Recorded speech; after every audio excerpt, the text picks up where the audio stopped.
মানুষের মাথায় ভূত চাপে, আমার মাথায় চেপেছিল ফুলকপি। কোন দুঃখে আমি সেদিন ফুলকপি নিয়ে একটা ছড়া লিখেছিলাম।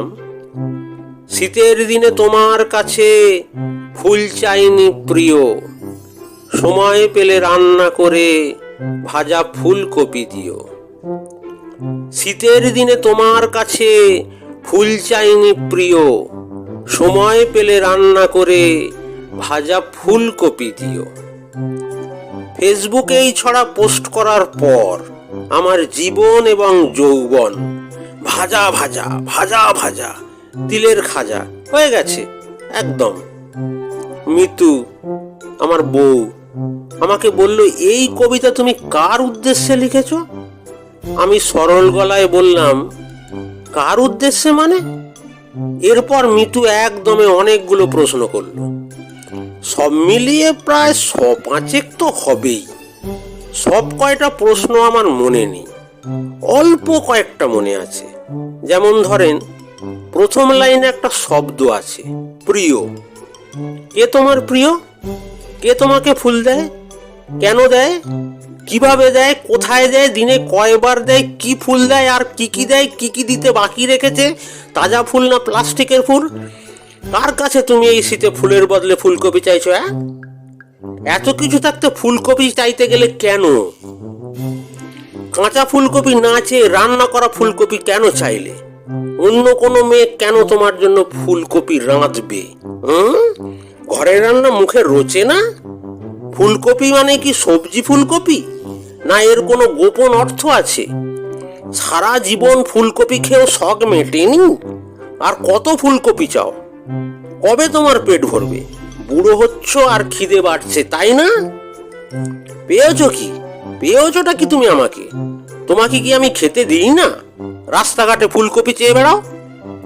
আজ ফেসবুকে চাইছো, কাল কি থালা নিয়ে রাস্তায় বসবে? পরশু কি পত্রিকায় বিজ্ঞাপন দেবে? আমার কাছে চাইলে কি আর আমি ফুলকপি দিতাম না?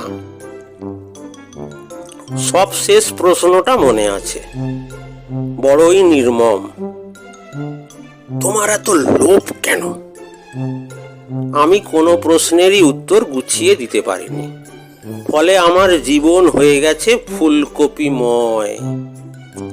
সকালে রুটির সাথে ফুলকপি ভাজা, দুপুরে রান্না করা ফুলকপি, রাত্রে ফুলকপি দিয়ে মাছ, ফুলকপি ফুলকপি ফুলকপি আর ফুলকপি। মাঝখানে ফুলকপির স্যুপ পর্যন্ত খেতে হয়েছে। গত এক সপ্তাহে আমি যে পরিমাণ ফুলকপি খেয়েছি, আপনি গোটা জীবনে এতগুলো ফুলকপি দেখেননি। আজ সন্ধ্যায় বললাম, মিতু, আদা দিয়ে একটু লাল চা করো তো, বড় সর্দি লেগেছে। মিতু পাথর মুখ করে চা বানাতে গেল। আমি ভয়ে ভয়ে রইলাম। চায়ে আদার বদলে ফুলকপি দিয়ে ফেলে কিনা কে জানে। ঈশ্বরের অশেষ কৃপায় খানিকক্ষণ বাদে মিতু আদা চা নিয়ে আসলো। গলাটা একটু কোমল করে বলল, খালি পেটে চা খাবে না, ফুলকপির বড়া ভেজেছি, ওটা খেয়ে তারপরে চা খাবে। ও, একটা প্রশ্ন ছিল, এখন মনে পড়েছে। কি আছে ফুলকপিতে যা আমার মধ্যে নেই?